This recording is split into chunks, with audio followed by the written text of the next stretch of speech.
Hi, everyone. I'm Ramiro Corbetta. I'm a professor here at the NYU Game Center. I'm up here to introduce Cosmo D to you. But first of all, if you don't know about the NYU Game Center, we teach people how to make games. I assume all of you are here because you know about it. One thing people don't know about NYU, because it's a fairly new thing, and I kind of want to shout this as much as possible, is that as of last year, any undergrad that joins NYU for the start of a 4-year program, if your family makes under $100,000, NYU is free for you. So if you know some kid whose family is currently making under $100,000, and they're like, I shouldn't apply to NYU because this place is super expensive, tell them to apply. And if you make over $100,000, NYU figures out how much they believe your family can cover, and they pay everything else. That's what they're claiming right now. I'm just reading from the website. Don't come to me once you're just like, wow, this costs so much. What happened? Undergrads only. All the grad students looking at each other. Sorry.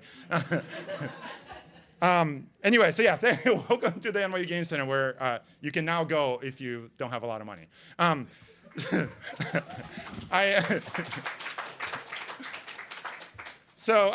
here to introduce Cosmo D. I know him as Greg Heffernan. I spent a lot of time with Greg because our offices are a few offices down from each other.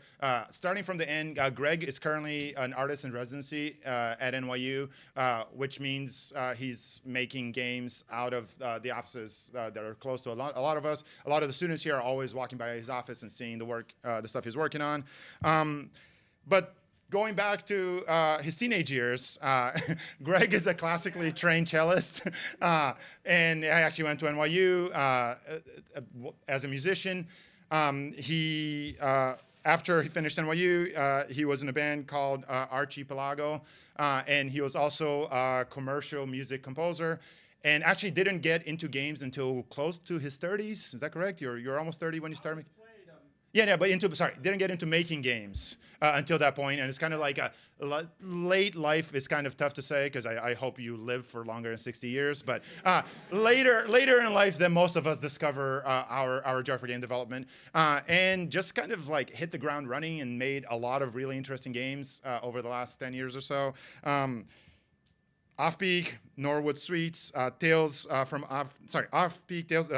Suites, Tale from Offbeat City, which was an IGF nominee, and then his last game, Betrayal Club Low, which won the big overall IGF award, which is pretty much the biggest thing you can win in indie games. Let's clap for Greg.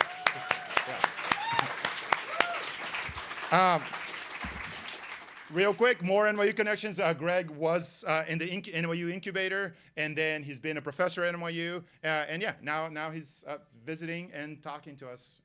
Thank you. Thank you, Ramiro. Great setup. Amazing setup. Thank you. You'll live up there. I'm Cosmo D. Greg Heffernan.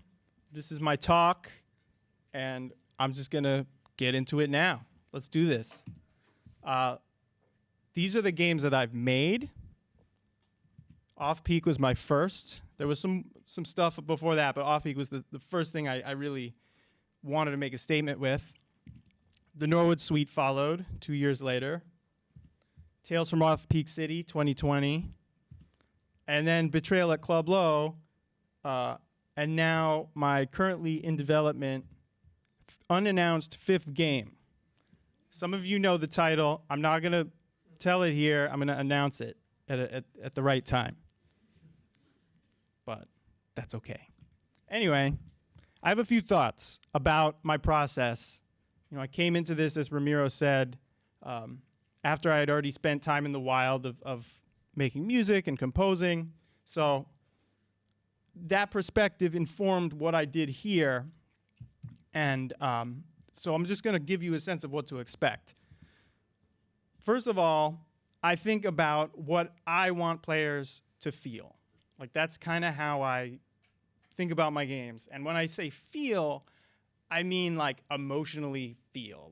When they're at the keyboard or with the controller, and what is the emotion they're feeling at that moment. I'm curious, to all of you, do you have a feeling that you want your players to have? And feel free to call something out if you have one. What? Yes? Intimacy. Anyone else? Yes. Frustration. Anyone else? Dread. Pain. Wonder. What else? I love it. Fun. Amazing. Yes, in the back. Fear. Love. Tough love. Just straight up love. Laughing. Awesome. Mirth. Cool. Think about that one. Finally, adrenaline. Which is great. I mean, that's like, you have this wide canvas. So I'll tell you what I want players to feel. Immediately drawn in. So like, I'm thinking about the immediate, oh my God, what is this game? What's going on? Immersed in the vibe. So I would basically say immersed. Tension, strategic tension. This is a newer thing I wanted them to feel in my most recent game. I hadn't really dealt with this before, and I'll talk about that. Tactile satisfaction, kind of like game feel, just like that nice cozy feeling when you hear the coffee drip into the mug, like, okay, I'm gonna have a coffee now. And finally, intrigue and pathos. So what's going on in this game, and maybe it's stirring some emotion in me. Why do I care about these? What do I do to achieve these? And what are the challenges of trying to capture these feelings? And what are the solutions? I want this to be a kind of practical talk in the sense that like I'm really laying out my whole kind of idea of what I want to achieve, how I do it, and if there are any takeaways that you could glean from that, great. So we'll start with this. I want players to feel immediately drawn in. Why do I care about drawing players in? I think because as a player myself, I only have so much attention, and I know that the window is very limited, so I need to hook them. I mean, I don't need to, but I'd like to. And as you make more games, people are still coming. People will always discover your games for the first time, even though you've had years, you've left them in the rear view. You're like, that game. But no, they'll be like, I just played, off peak. What was that? And I'm like, let me go back 9 years in my memory and try to figure that out. But no, people still discover them. So they can still have that power to draw you in years later. And it's a genre hybrid. Like Club Low was not an easy game to categorize. So like it had to do the double duty of drawing players in and then also saying, actually, this isn't what you think it is, or this isn't really easy to describe as a pitch. But maybe you'll like it. And you can't just say X meets Y so easily with some of these games. You can't say, cooking meets romance visual novel or something, or Jane Austen meets zombies. Like those are hooks that could work, but my games don't, to my sense. Maybe someone else could work them more easily, but I think I just need to lead with the visual. So what do I do? Yeah, I lead with an image that's immediately intriguing. All of my games, I try to start with like something that's like, what is that? So even if you're walking towards, you're walking by it, and it's on a play test, people will look over and they'll be like, what's that? I provide a clear, straightforward goal, so the player knows what they need to do. I weave in a tutorial to onboard the players because I want them to know how to play the game right away. I don't want them to ask any questions of like, I don't know how to do this, I don't know. They should have this deep knowing. And then I implement food. Why is this hard? Like, what is hard about this? What is hard? Well, the visual hook could read totally wrong if you have the wrong context. You could look at it and you'd be like, what the hell is that? And then tutorials, those could go totally wrong. They could disrupt the flow. You're like, I want to play this, and they're telling me to do this tutorial, and I'm stuck, and I did it out of order, and it broke the game. tutorials are daunting to make and test. Tutorials are a drag. And who here has made tutorials? Who here enjoys making tutorials? I see Naomi is, well, she's the head of the game center, so she can, she earned it. Okay, so those are why things are hard. I think, yeah.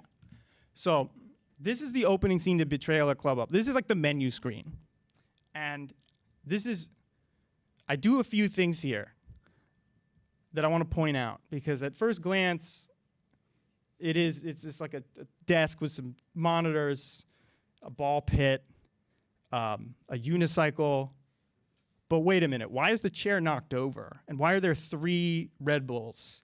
And why is there like a signal, one of those signal tests? And why are there tennis balls in a ball pit? Like, and then the buildings, if you notice in the background, the buildings are kind of pulsing slightly. Where are we? Are we in like a loft? And then the antlers with the lights. Like, I want players to see this menu screen and start asking questions. Like, what happened here? There's a tennis racket under the desk. Who sat here? How did they drive the unicycle here? Are they hanging out in this ball pit? Like, what's going on? And then you can start the game. I just wanted to create, this is a strategy I use a lot. I try to stage scenes so that it looks like action happens. It's a very immersive sim approach of like, something happened here, and it's up to the player to kind of imagine what it was.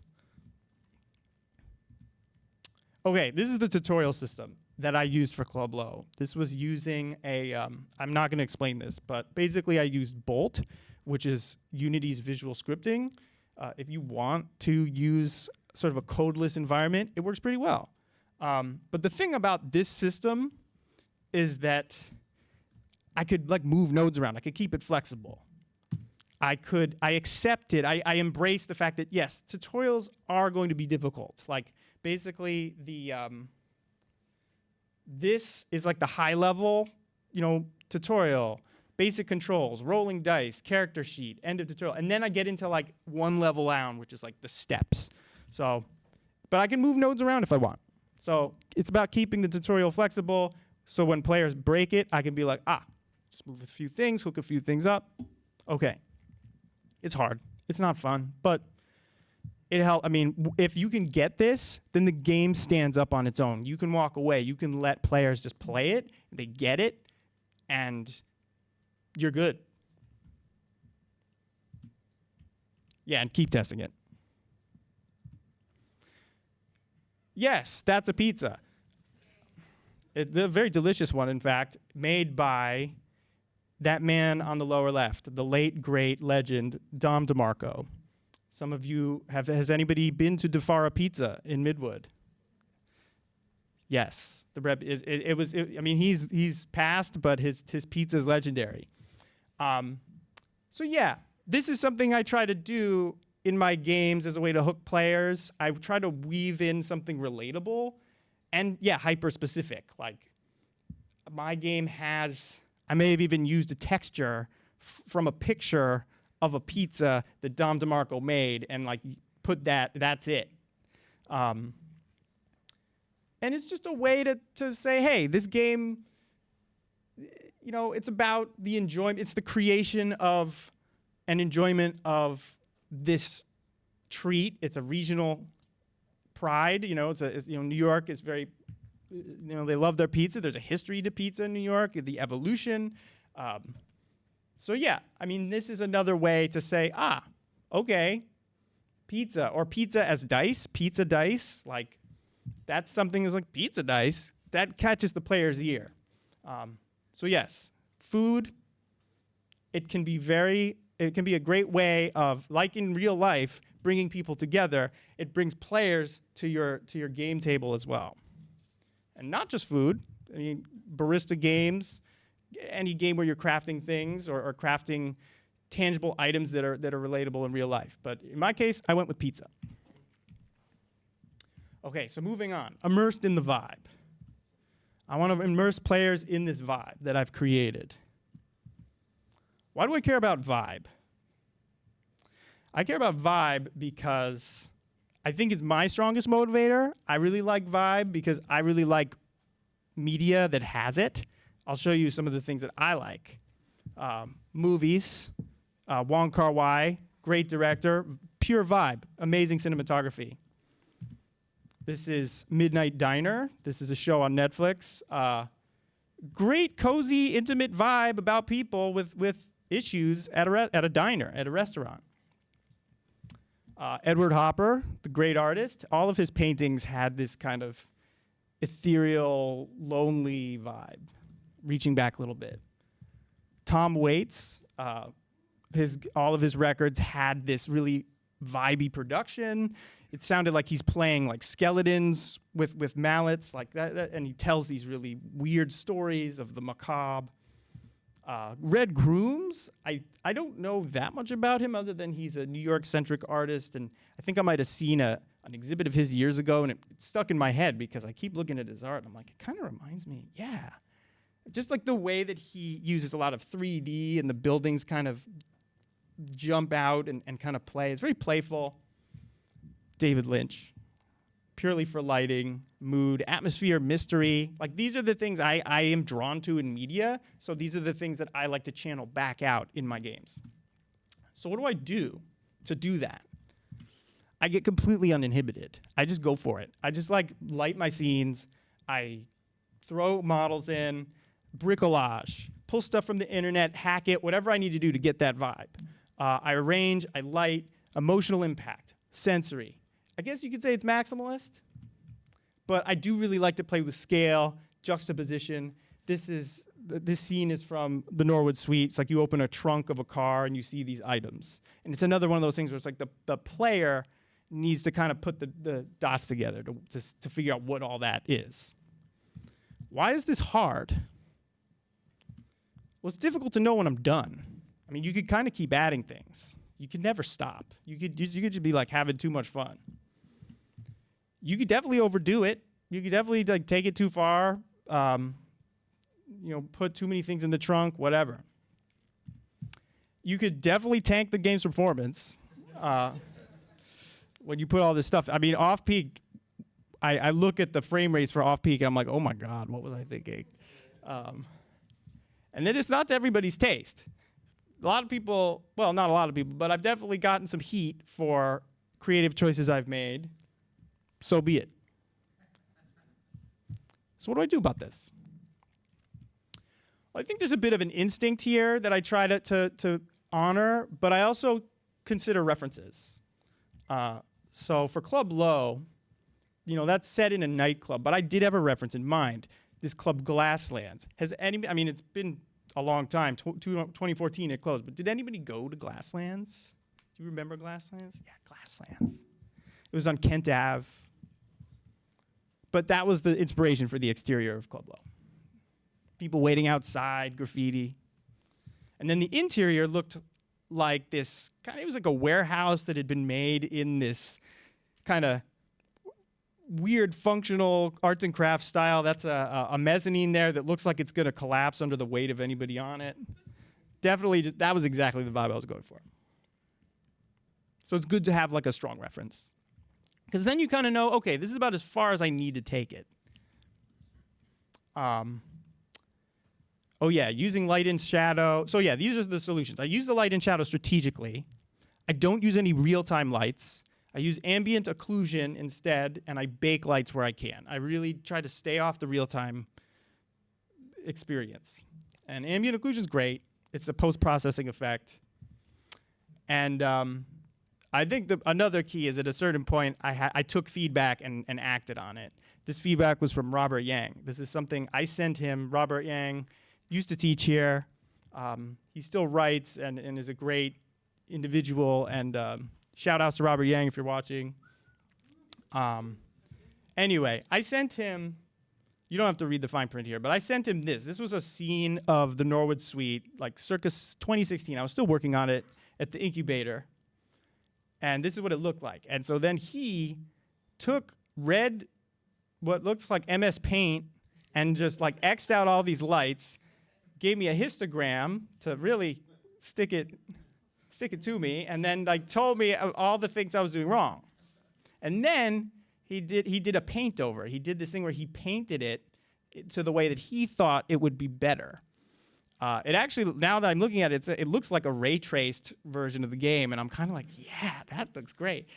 But he had a lot of very brutally honest feedback, and I took it, and I acted on it, and I got to about here. Some of the textures aren't what they were, but basically, if you look at the lighting, I tried to kind of split the difference between what was there, what he was kind of pushing me to do, and then what I was ultimately trying to do. Like, notice I have this red light here that helps guide the player to another way forward. That's like my one real-time light is used for pathing and used to indicate that you could go somewhere else. So yeah, sound, negative space implies more than there is. Letting players' imaginations do the work for you. This is another room in the Norwood suite where these are all doors. There's sound behind the doors. You can't open these doors, but you can hear what's going on behind them. And that's what the sound effects are like. Cats and bubbles and clanging pots. I won't play a sample because I didn't put one in, but you could imagine it's like a lot of different, like a sound collage behind every door. And that's what I let the player assume is behind those doors. But then I did this other thing, a little more technical, but this is another part of the Norwood suite where there's this wall of this train, this distant, like overlapping train tracks that just kind of go out into the darkness. That is just a skybox texture. That's just like a fake wall. Basically, that's just stagecraft. It's just an illusion. But it implies something bigger. So yeah, and music also really impactful in these situations. So diegetic or not. So they could be coming out of speakers or they could just be background. But the music is like the glue. And coming from that background, I really led with my foundational knowledge there. So this is something I did for Club Low. I wanted to create, all the music was diegetic, and it was supposed to be a DJ set. And each of the tracks would play in sequence. And each time you load the game, the sequence is randomized. So these clips are actually randomly put in the game. And they crossfade. And then the playhead just repeats. This is about an hour long. This is like the soundtrack to the game. So it created this illusion that it was like a DJ set. I don't know how well it worked in the end. The crossfading, the beat matching was all right, but it was my way, and they all had to be this exact same length. So they were all like 8 minutes and 12 seconds. It was a creative exercise. It was a way of melding the soundtrack with the setting and the theme. Strategic tension. Strategic tension is, this was like the frontier of what I wanted to get into. I'd already made 3 games, and I was like, well, I'm gonna make a game that actually deals with strategy, planning, tension. And I wanted to get into dice rolling. This is one of the ways you roll dice in Club Low. It's through this dice tower. And you drop the dice in, and they spin around. Why do I care about strategic tension? Board games, RPGs, tabletop RPGs. I want to make what I play. I play a lot of these games, both in my spare time, but also just I was exploring this space. You mentioned I'd come to this as a creator early, but I'd been playing games my whole life. My grandmother had like a chess set and had, she was a gamer in her day, and I must have osmosised it from her or something. But yeah, so I got into it, and I wanted to respond in my own way. So every choice, an interesting strategic decision, that was a new challenge for me. And then I'm thinking, ooh, a nice power curve. You get that little RPG, I'm getting stronger, but you get it in one evening. It's not like a 50-hour experience, it's just one night. You just kind of have it. Mage Knight, kind of a heavy, I was playing that early on when I was getting into the hobby and starting to create games, and that was like a big meal, but also a pretty influential game. Slay the Spire, Gloomhaven. I feel like they all look towards Mage Knight as like a codex of wisdom. Dice Forge, kind of obscure, but this is where I got the idea of customizing dice. If you'll notice, these are dice you roll, but they pop out. It's almost like a toy. They pop out these faces, and the game is like you put the faces on yourself. You make the dice. Cool little game. Fate, this is an RPG system, kind of like Dungeons and Dragons, but it's a little more open-ended. There's no real, like there's pluses and minuses and chips. It's more of a generalist system. Dicey Dungeons, was playing that. Desktop Dungeons, a lot of dungeons. And then Disco Elysium, just to like know that it was a viable thing to have a game that was based on basically rolling dice and hoping you'd hit a number in a digital form. So what did I do? I thought about dice rolls and checks based on skills. That's kind of what I wanted my game to be about. And then because all of my skills, all the stuff in my game was pretty nonviolent, everything was about like social interactions, narrative freedom. There were no fights in the traditional sense. It was all like battles of wits. And then upgradable dice. I feel like it was an untapped idea. I still think there's room there to explore. And the player progression is that the dice get more powerful. This is the dice system. This is the character sheet. You have 7 skills. Physique is probably the only one that has to do with fighting, maybe, because it could also apply to opening a window that's stuck. Observation, music, deception, cooking. I chose these skills because thematically I could relate to them myself. Or they are relatable skills in real life, maybe, to somebody. So why is this hard? Oh boy. So what I tried to do basically was design a board game inside of making a digital game. I was like making a game in a game. It was like a turducken design idea. So people who were into my previous work were like, what do you do? Like, what? I didn't ask for this. You make like first-person exploration games. Like, what the hell? Or not. They were like really nice about it. I'd never done this before. That was really the issue. It's like I'd never tackled a challenge quite of this nature. And I have to do balance? Like balancing games? Okay, who here is balancing their game right now? Who here is enjoying that process? It's actually pretty fun. It's all right. It's daunting, at least for me. Or at least that's what I thought. I thought that balancing was going to be a real issue. But here's what happened. So all-around improvement of this design. I had this design. It was really raw, and I just kind of worked on it. You know where I'm going with this. You see the scissors? Relentless playtesting, ruthless cutting. I just tested it straight up, and I cut stuff. Not with abandon, but the playtesting gave me permission to cut ideas that I thought were precious to me, like things where I was like, maybe, or, oh, I really like that. But somebody would playtest and be like, no. I'd be like, okay, fine, cut. I had a timer in the game. I cut it. It was too stressful. I had an inventory system. I cut it. It was too complex and hard to teach. I had special ability dice. I had dice that you could get that were special and gave you powers. It was too much. It was too complex. There was too much going on. It was too many ideas for my first pass at this system. But I liked these ideas. So the playtesting helped me say, okay, this was something I wasn't expecting. I had this idea that I was going to have specific people play test in a specific order, because each person I kind of knew would give me feedback that would I would apply to the next person that I would have play test. So it was almost like people, a series of, if we're going to go with the RPG analogies, like rooms of opponents of increasing, not difficult, but different varying challenges. So those of you who tested at the earlier side of my game, don't be offended. You were great. We needed you to help me get to people who I thought had different feedback that was more consequential towards higher level. Anyway,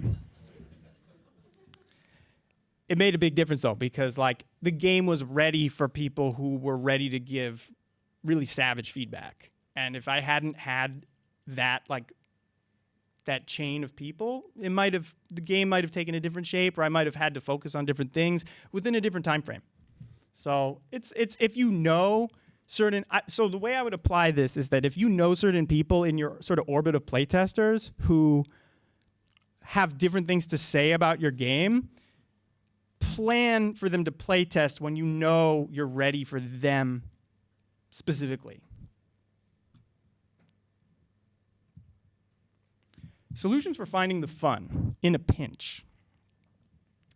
Because I wasn't really there. I was like, what's going on? I got a lot of ideas. Things are just like kind of there, kind of not. I was playtesting. Things were moving along. But thank you, Charles. When in doubt, I leaned on a proven model. Yahtzee. Because I'd had all these ideas, but I couldn't, like Yahtzee, the thing about Yahtzee is that there's a very simple mechanic there. You roll 3 times, you get to keep the dice that you like, and then you keep rolling. And it massages the luck a little bit. And it's proven. It's been used in multiple games already. Like, it was already working. So I was like, okay, this will be my foundational game that I can borrow from that will help me know this is going to work. And I think it did. I think I was happy that I did this, because it helped ground the game in a history, in a legacy, in a foundation of what can work with this kind of game. Idea overload. I had a lot. I know this can be a thing. You have a lot of ideas for your game. But once I got to the Yahtzee implementation, a lot of things fell into place. One of them was that the theme of the game helped me organize my ideas.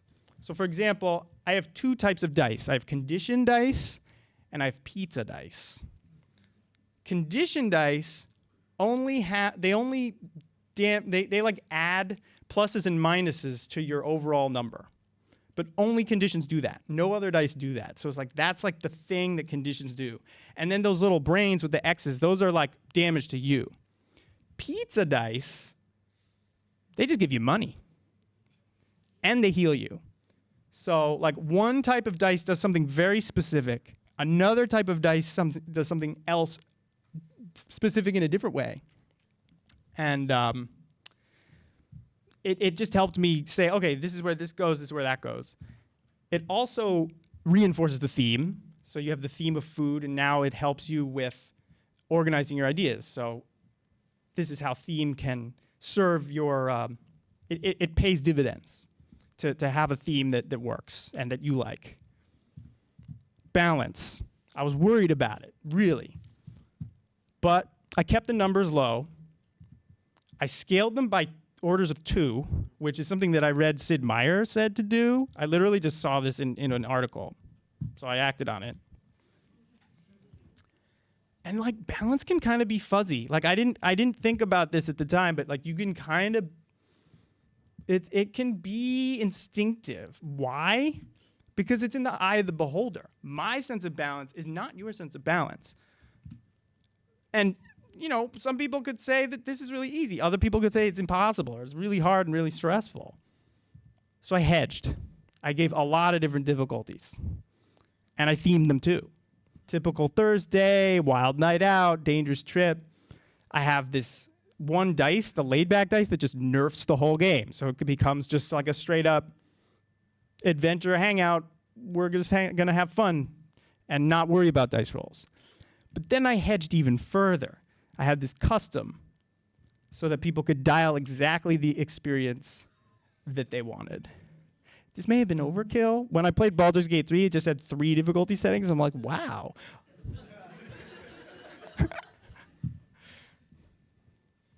Although now they've got these like honor modes that are like tweaks, and people like to define their own balance. And I wanted to respect that.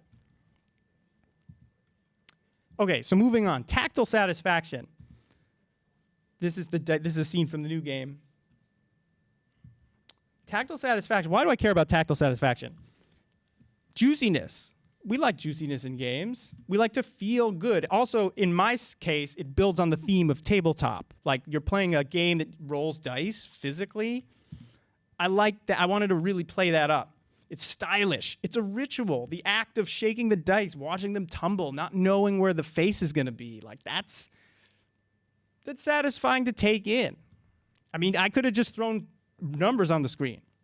Boom, boom. But I didn't want to do that. I wanted it to be a show. So yeah, what'd I do? I did the physics. I did actual dice rolling. I didn't really, I kind of faked it, sort of. I'll show you. But on screen with physics.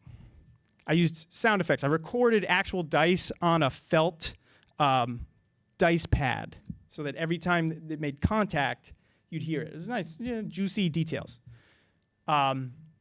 This is unrelated to dice, but like every time you'd see text in the game, because I don't have any live voice, the text appears and there's like an accent dialogue, like one word at a time, and then like you hear some kind of a musical accent with each word appearing. So it's another way of getting that tactile response on the screen.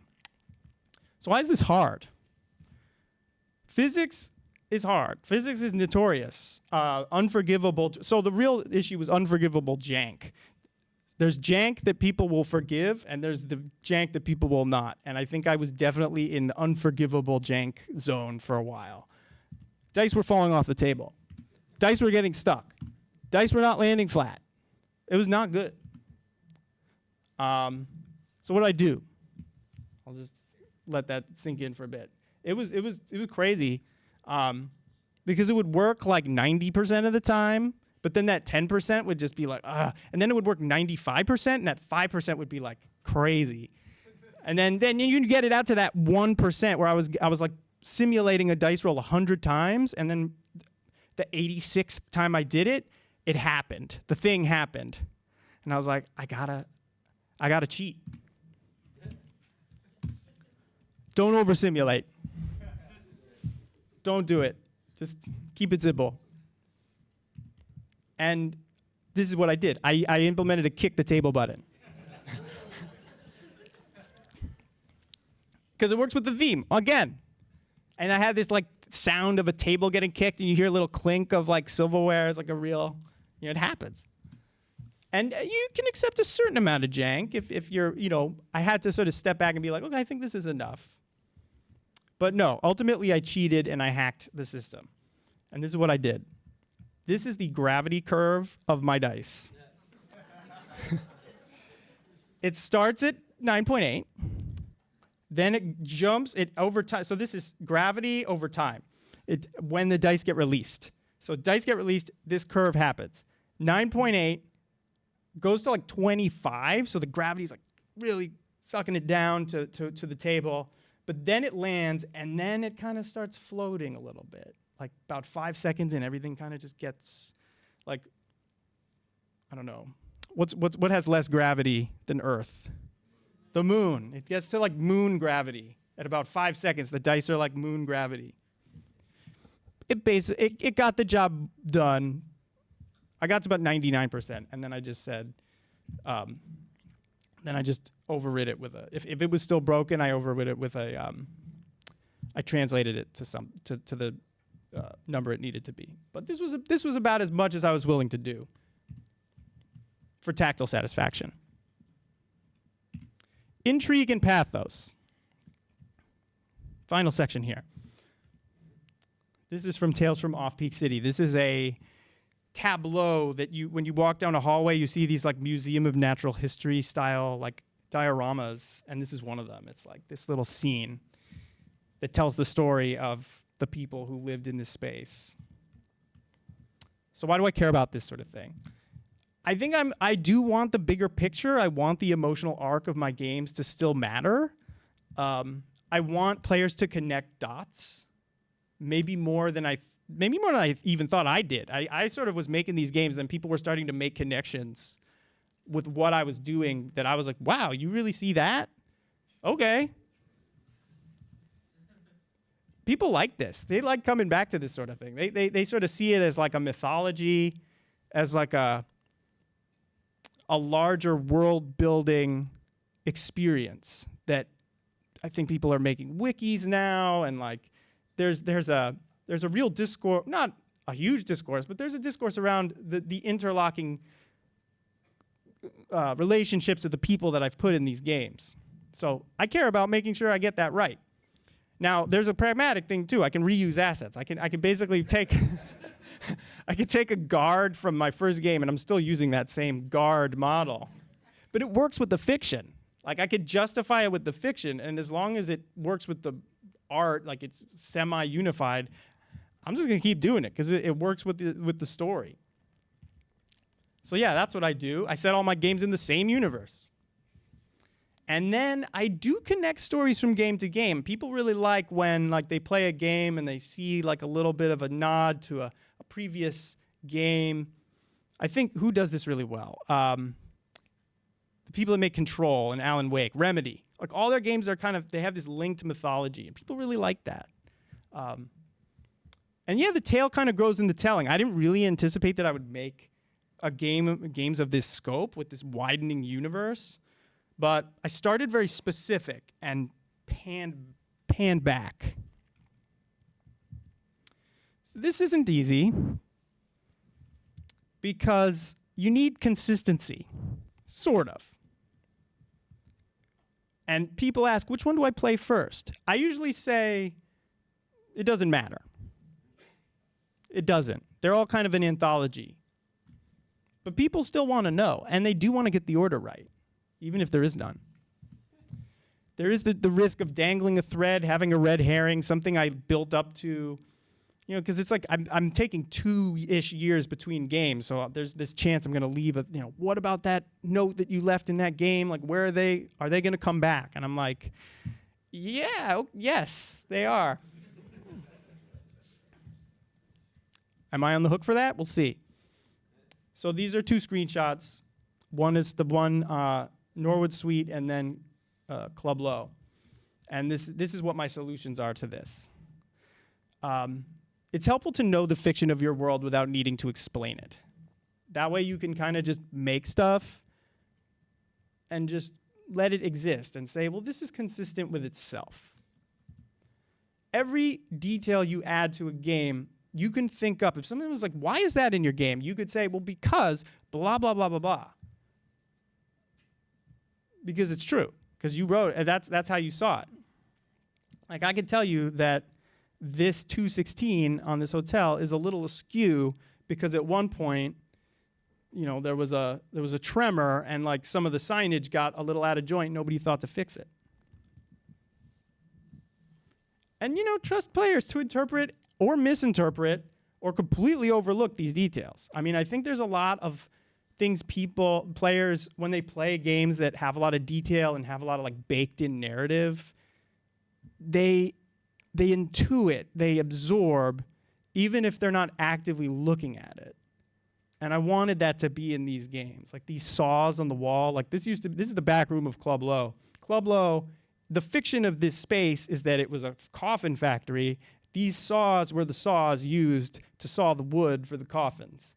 These gentlemen here were part of the team that was on that. And then you see these ads for coffins here. I mean, this is all like in the back room of this club where elsewhere people are dancing and deeds are getting hatched. So, just backstory.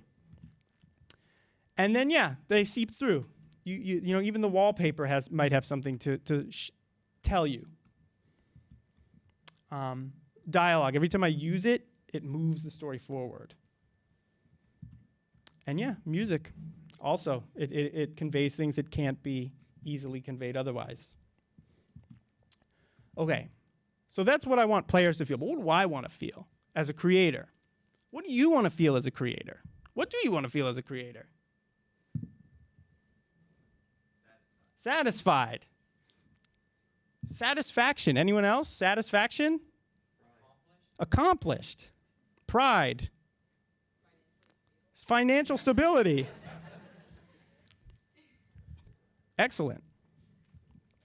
I want to feel connected to a community. I want a sense of back and forth. I want to feel like people are talking to me and talking, that play test, live, give and take feedback. I love that. It's electric. I want to be able to, when I have an idea, I can just execute it. I can just put it in the game. If I have a gameplay idea for dice, I don't want to be like, well, there goes a week of my time to put that in. I want it to be like, well, maybe I could just knock this out in an afternoon. That'd be nice. Trusting the toolbox, I think this is kind of relevant because a lot of trust in our tools has been tested recently.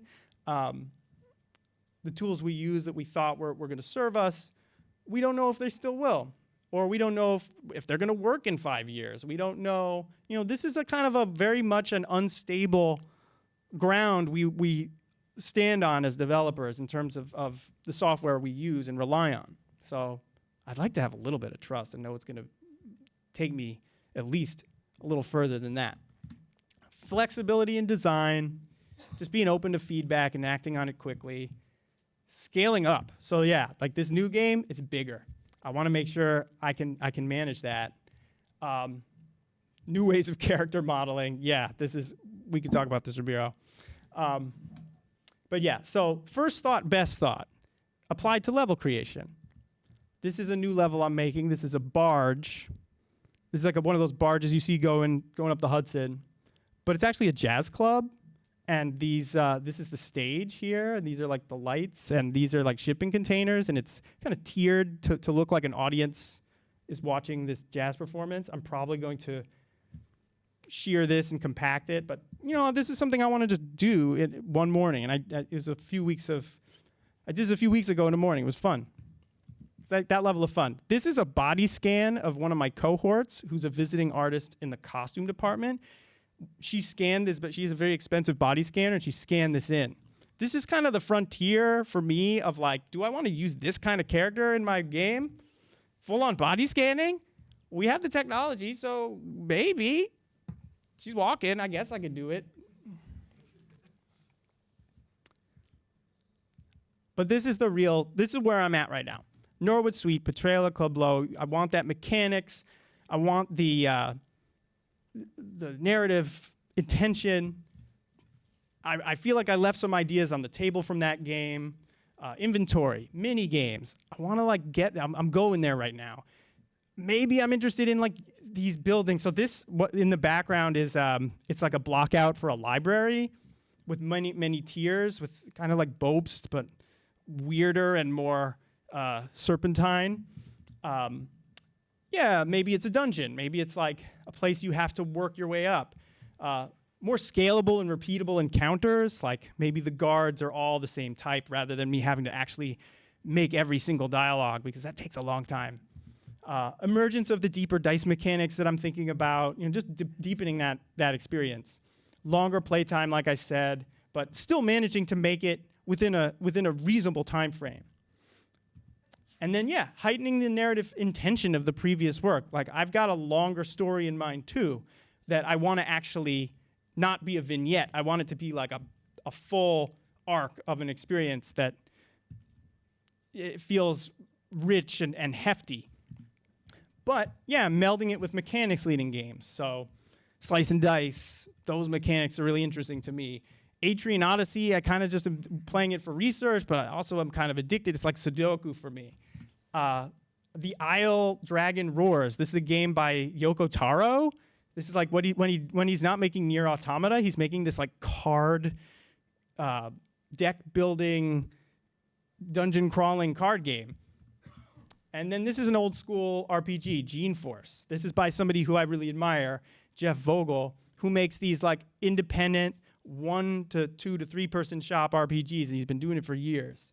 So I really respect what he's built over time. So I'm checking those games out. I'm thinking about my past work, and I'm thinking, I want to meld it all. Are people ready for this? Can people handle this? Can I do this? We'll see.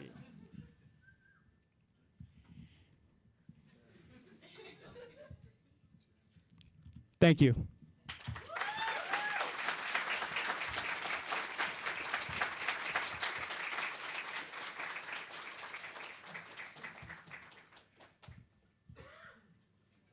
I will join you. Thank you. Yeah.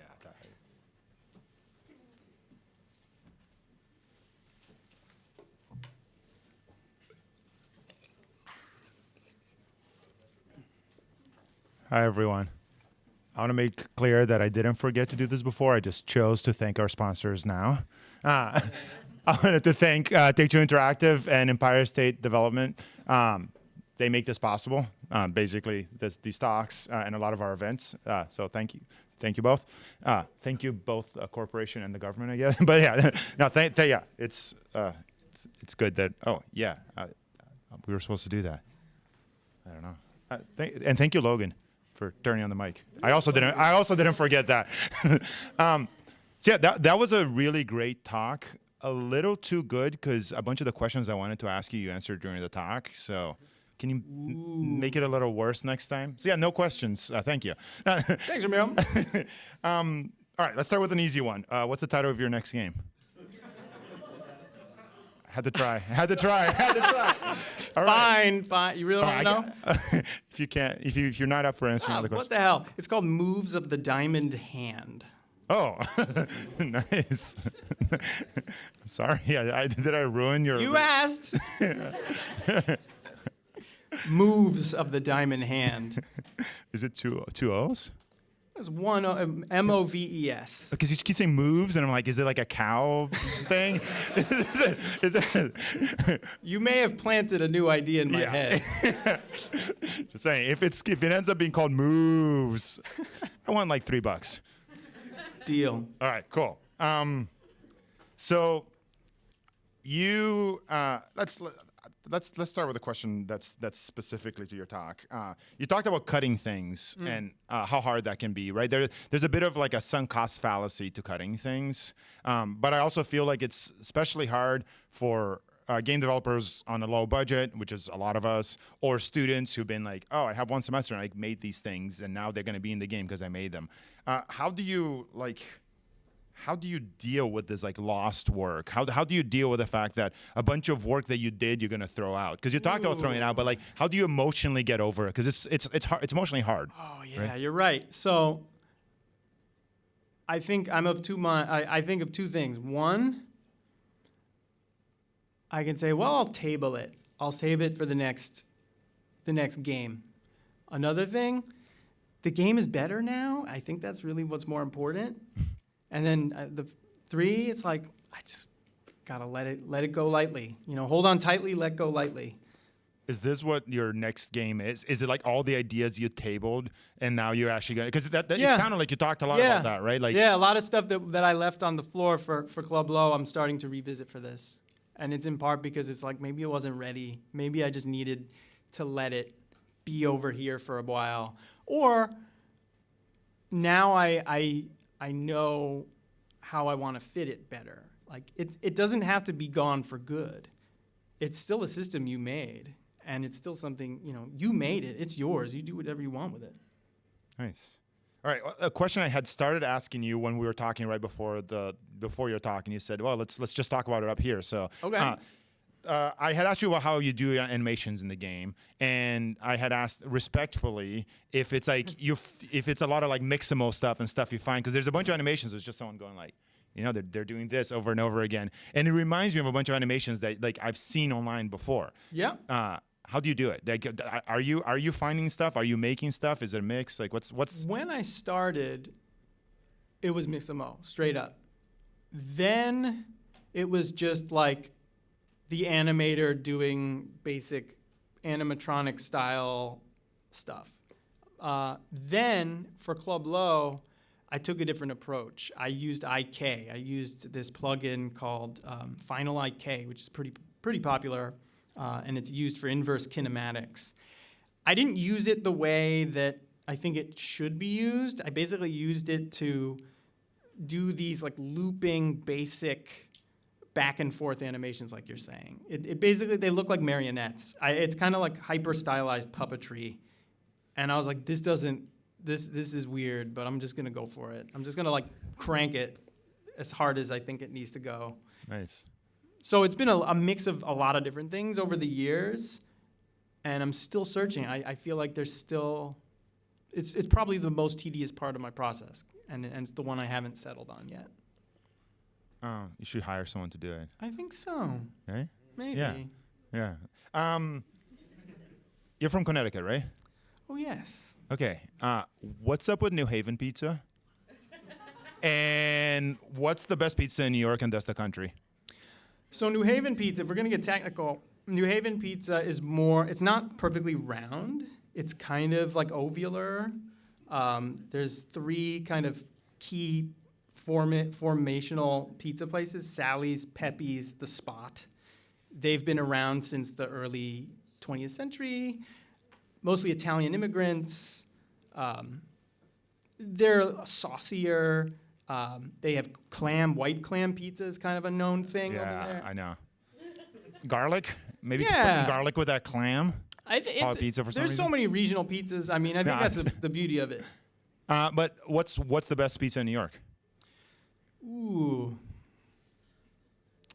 I think that's going to be a sentimental favorite because I can't get technical on what is objective. No, it's But I've always felt DeFara's a pretty magical pizzeria in Carroll Gardens. Of course, Lucali, I should say. Lucali's really great. nice. All right, back to game development. You didn't mention this. Some people might have caught it from the screenshot of your development. You've moved from Unity to Godot on this project. Why did you do it? How was it? And how can other people leave the cult of Unity? Which I'm. What was the first part of that question? Why? How? And like, what advice do you have for people who are thinking of leaving? I did it right after I released Club Low. I think it was I sort of sensed something was up with Unity. I hadn't really. This was a year before things really went down, but I had to say it was right around the time when the CEO said people were idiots.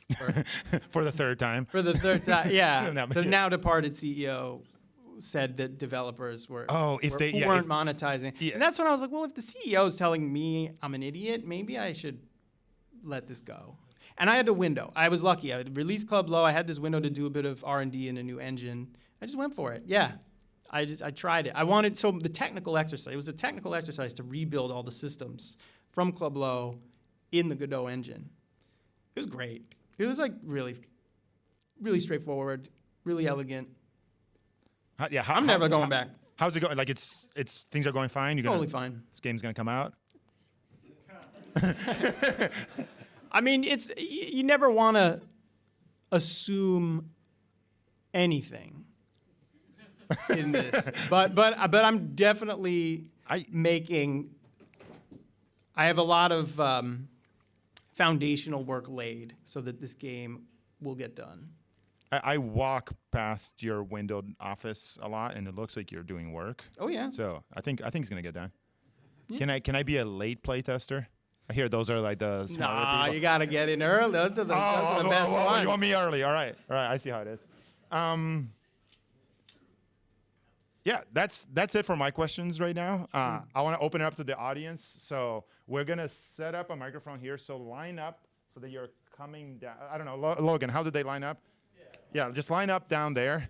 I'm gonna stand here quietly while Greg answers your smart questions. Clara's gonna ask a question. Here we go. It's gonna be tough. It's gonna be a tough question.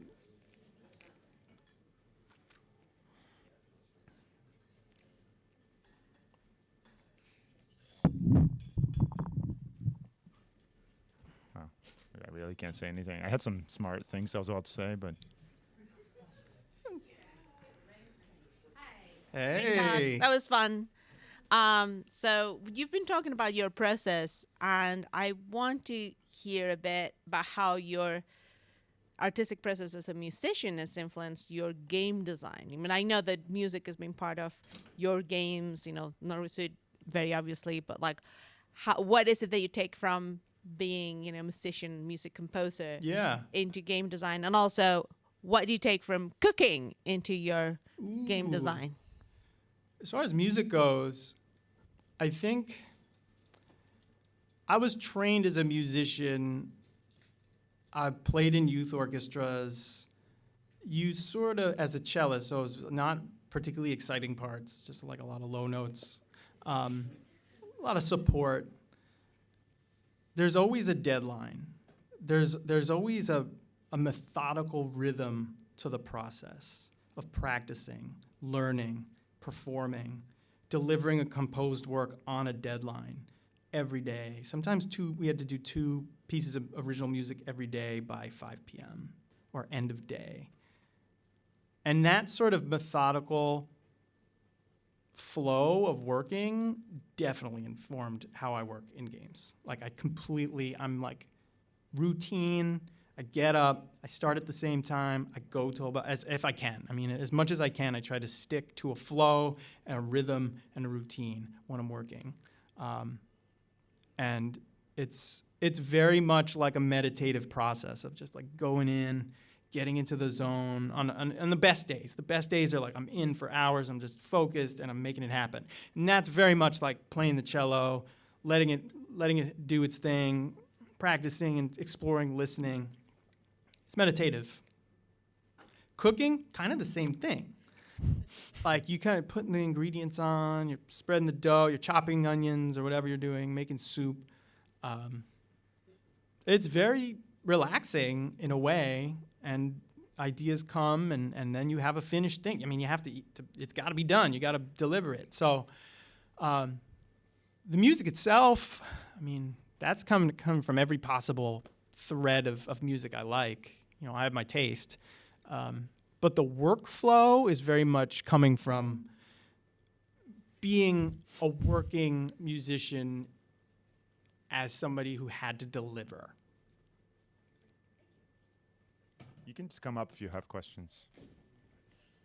Hi. Thank you Yeah, for rush up. Which one's on? They're both on. Okay. One is for Twitch for the online audience, one for this audience. Okay, well, hi both audiences. Thank you for your talk. It was really great. As a musician, what composition softwares and DAWs do you use? Like, could you rank them? Yes.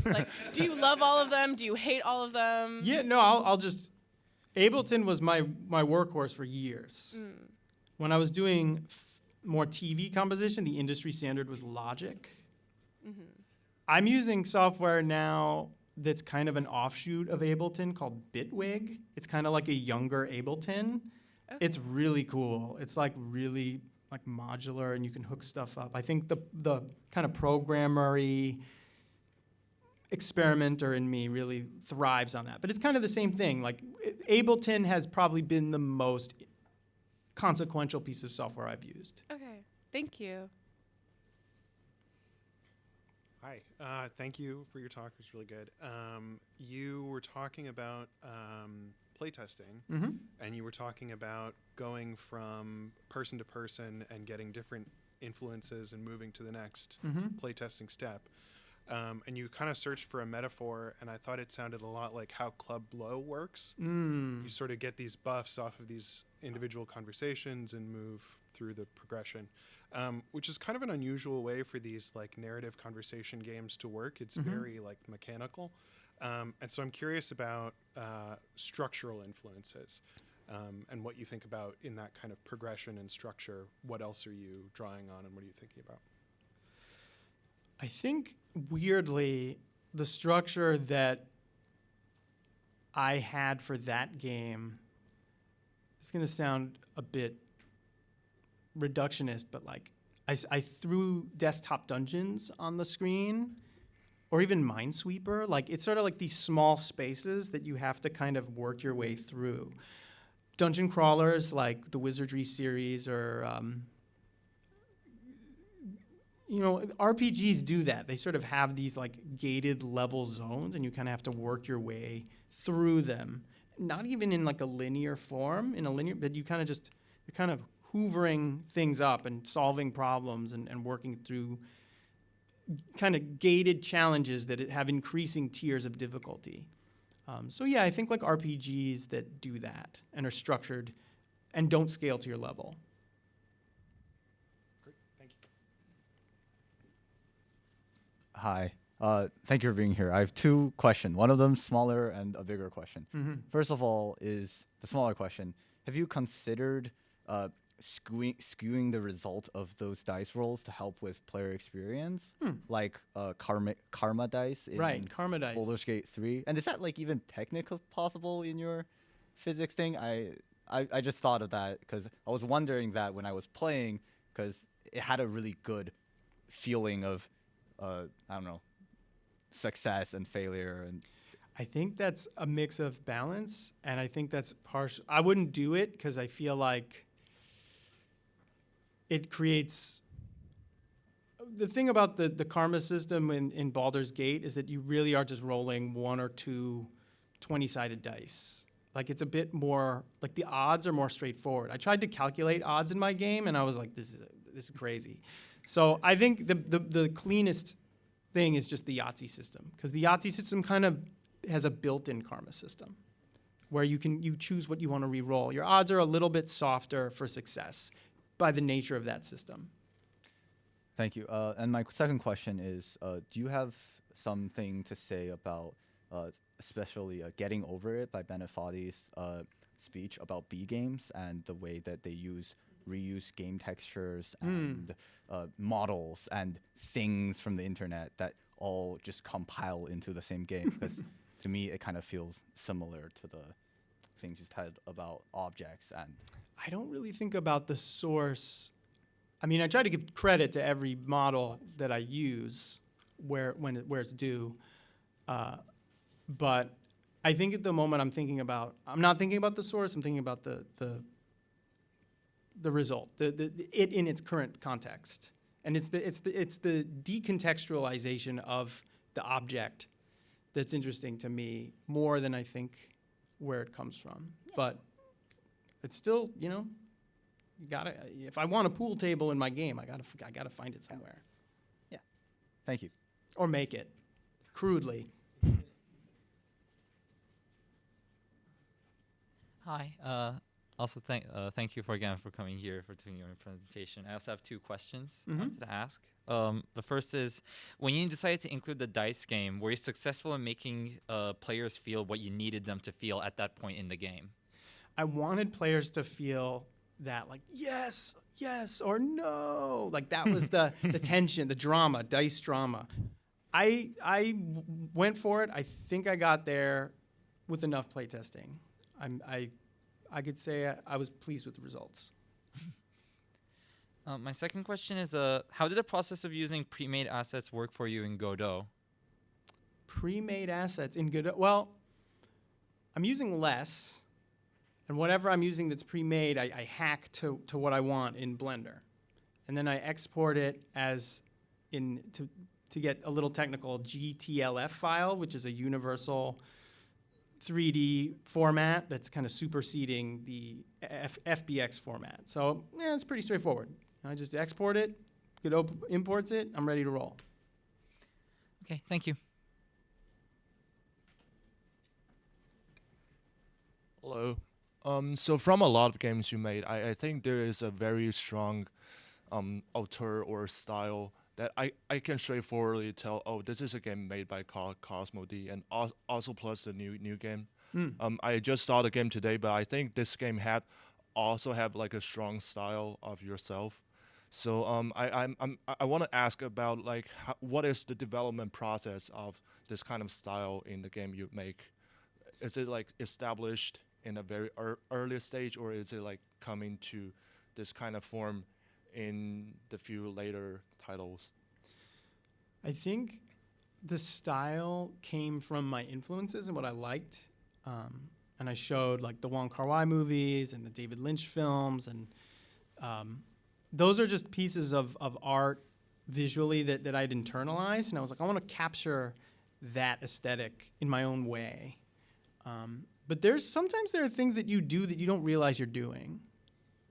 Or you make subconscious artistic choices consistently, and people start to identify that. So I don't know. I don't really... If there is a style that I have, there's a certain amount of conscious choice I make, and there's a certain amount of unconscious choice I'm making. And somewhere in there is the final product. It's taking in the influences, making decisions, tweaking, evolving. Yeah. I feel very much echoed by this. Yeah, it's very informative. Cool. Parker? Hey. So when developing the dice systems for Betrayal Club Low, when did you know you were done? Like when did you know you were cutting and tweaking? When people were going, whoa, like when I got that like, when people were playing the game saying expletives of joy. Right. Like there was an energy in the play tests. They stopped fighting the systems and they just immersed themselves, and they were like, oh my God, I want to keep playing. Oh, hold me back. And I was like, yes, I got there. Gotcha. It didn't happen overnight. Right. It had to hammer it in, but it got there. And that's when I was like, okay, I think we're here. I can focus on not having it crash every 5 minutes. Awesome. Thank you. Hey, what's up? Thank Wow. you. Thanks so much for your talk.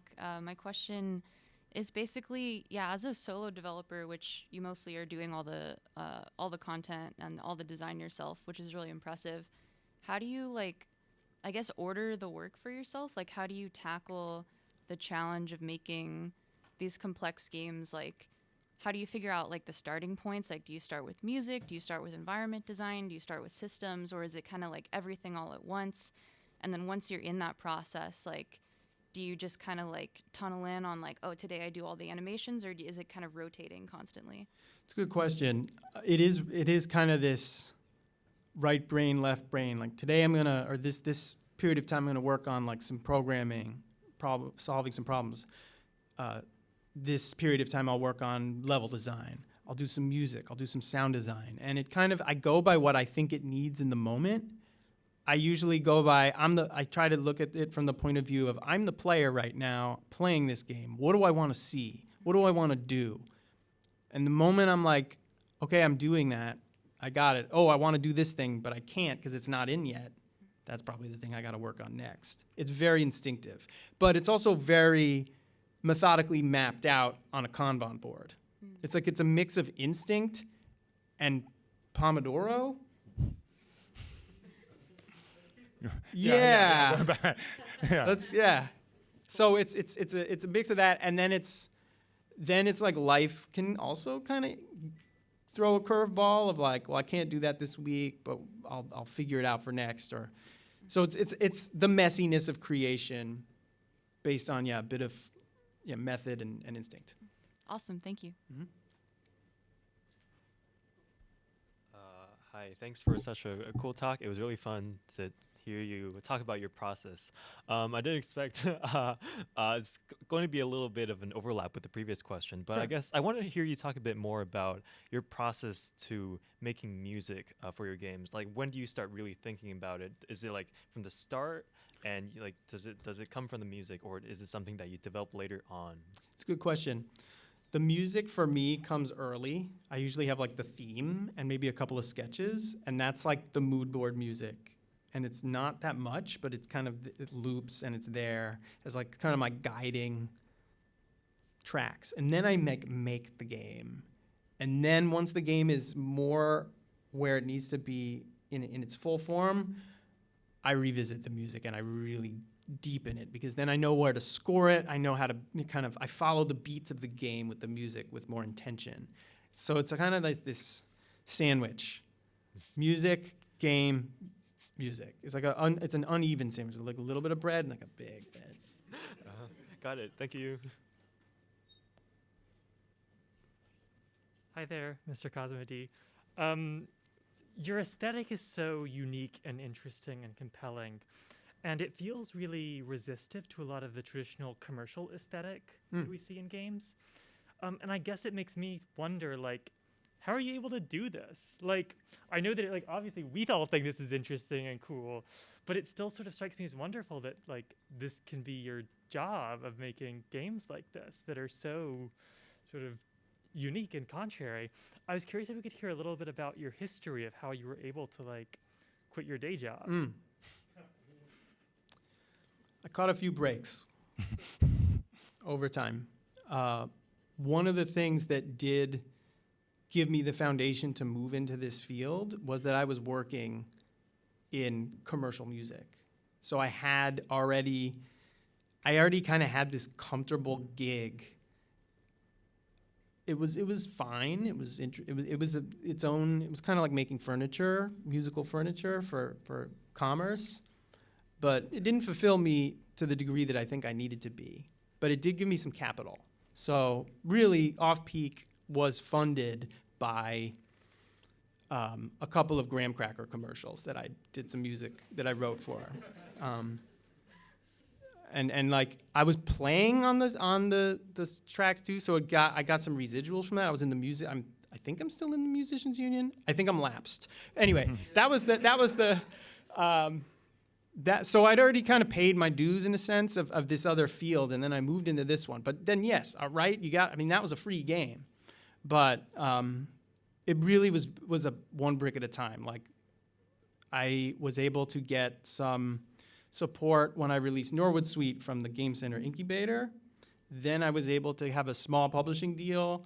Then I was able to get a grant from Humble to make Off Peak City. Then I started those games started to kind of especially during Steam sales, the game started to sell more and build. Teaching was supplemental. Club Low was more of a breakthrough. And so like it was definitely this like building, catching some breaks, taking some lump sums where they were, and I just built it. I mean, it's the building is ongoing, but it was very much this like, and it's a catalog. Part of the strategy for me is that I have this like series of games, and I'm releasing them at a cadence that, if I put them all on sale, they're all there and they're all earning. So that's kind of the overall business structure that I'm thinking about. If I could ask a quick follow-up, do you feel like you feel limited by like having to be part of a brand for that catalog though, that you can't? Like you were talking about the dice stuff, that some of your players were a little bit resistive to that addition. Do you feel that with other stuff in your games? Not really. I mean, once I actually took the risk of making a dice-based game and saw how it panned out, I was like, and I liked it. It was coming from the heart. So I just went with what felt right. You're a legend. Legends. Thank you for your lecture. I feel like it's really making me think of a lot. So I got a question. Like, you talk about like as a game designer, we should think of what we want make our player think, or what we want make them feel or experience. Yeah. So, what if I want to make such game with really serious game, serious problem, or like philosophy problem, or like professional problem, which means we ask our player need to have some like knowledge, because there's some knowledge gap. You have to like previous knowledge to play our game. Like how could you like make such game? Like how will you make a tutorial for this kind of game? What sort of knowledge would you like to impart on this player? Like for example, I want to talk about like martial art, like really, really specific knowledge. I want to make the player have same experience to feel the idea I want to share with them. I want to make the newbies, the beginners have knew more about this new word. So what should I do? Are there games that you consider that do this already and do it well? 2K? I mean, basketball? No. Yeah. But I mean, Low. 2K is more like a simulator. They just give a chance to people who cannot play play NBA. They give a chance to play it. But what if like more deeper? Like I want to make people feel like when you become an NBA player, the problem you miss, like you're gonna face the negative news, the emotion feeling. The emotion feeling. I want Why don't you go in like that kind of way? I was reading about a game that was like a boxing simulator, and it was like really hyper realistic, and it was really, it had its like really hard. It's kind of a very niche game. It's all about boxing, and it's all about like the real minutia of it. I think ultimately, you just got to meet the player where they're at, and if they have no idea about this, just start from no knowledge, and then gradually let them layer in new knowledge over time. It's the art of the tutorial. And if you can find models that work for you, that you can say, oh yeah, this is I like the way they do it, or I don't like the way they do it. I want to do it this other way. That's going to be your guide. Like looking toward a model that you can kind of start from, and then assuming because the player really, sometimes players really need to be given that information, especially if they don't have a reference. Okay, and a little quick question. Sorry, we're running low on time, so we need to Okay. let other people ask Thank you. questions. So yeah, sorry, thanks. This is my first time coming to these talks, and I'm really glad I came. So I kind of want to expand on that question earlier about the dice system and maybe bring it over to the entire project. So how do you know when to stop at all? Because I heard you mentioned that you cook for 2 years and you drop off the entire polished product. So like, what do you think about like as opposed to like this new early access model with continuous updates? It's an interesting thing because I'm tempted to do it for a project that's larger because I don't know if the balance is going to scale. But the truth is, at a certain point, one thing I do, I didn't actually mention this in the talk. I appreciate that you brought this up. But one of the things that I do partway through development, and I've done this with all of my games, is at a certain point, I actually jump to the end of the game. I jump to where I think it should end, and I work backwards. And I do that because I'm like, well, when's it going to end? I'm like, this is when it's going to end. And then I have to connect the end to the rest of the game. That's when it's done. I don't know why I do that, but it's like was the way that I figured out I needed to finish a game. It's like, otherwise I could just, I don't know where it's going. It's like, no, you know where it's going. Whether it's a longer game or not, but. All right, thank you so much. Mm-hmm.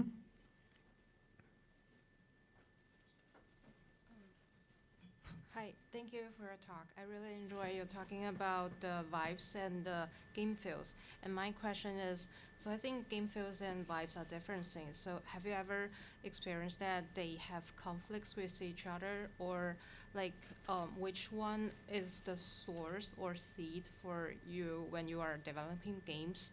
Or like, I just want to hear more about your insights about vibes. To me, vibes are purely emotional.